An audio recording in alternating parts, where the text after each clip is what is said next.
I actually sourced myself. Finally's wrapped rice in a tin, so that's long life, and also octopus in spicy sauce. So I'll probably have that as a meal maybe later on, and other bits of sundries inside. And Hexi stove I've actually got on the go.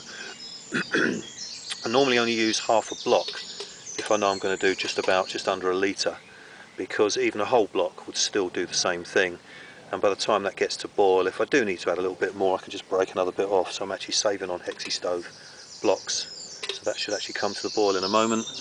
I've got some flatbread to actually heat up in my mess tin, which has got some brewed stuff and some biscuits there at the moment, some butter, and then I've got the 2 eggs in there. So what I'm thinking of doing, I think I might just sort of do some fried bread in there, because I didn't bring my toaster with me, and then once that's done I'll just put it aside on the lid as a plate, the 2 eggs in there, on there, and get some brunchy breakfast down my throat.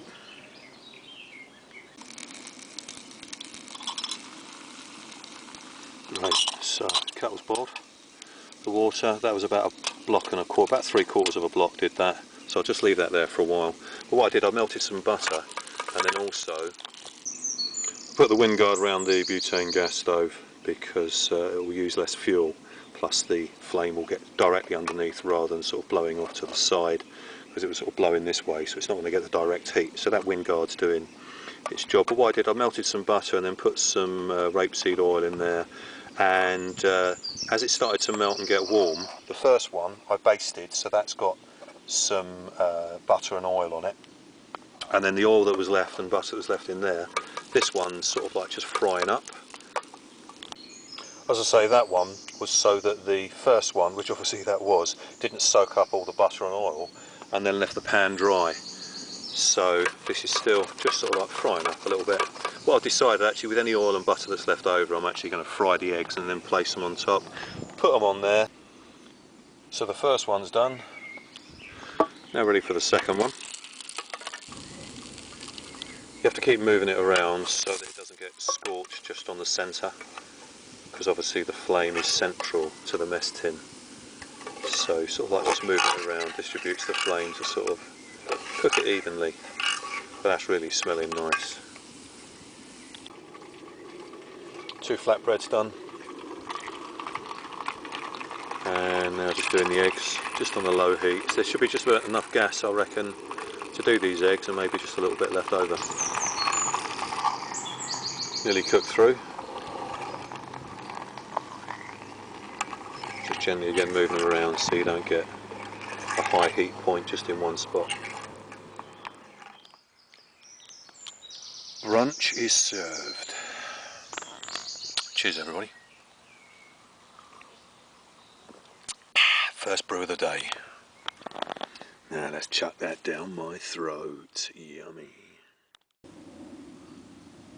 Okay, so I've wiped the majority of the residue, virtually all of it, off of the lid, obviously, which was the box that I used as my plate, the mess tin that I did the eggs and the bread in, and the knife, fork and spoon.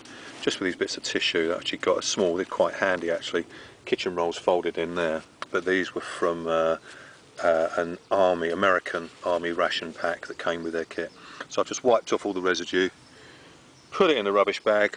What I tend to do, and I've mentioned this before as well, this is just under a litre, and you can see my drink mug is about 450 to 500 millilitres, so it's just under half a litre.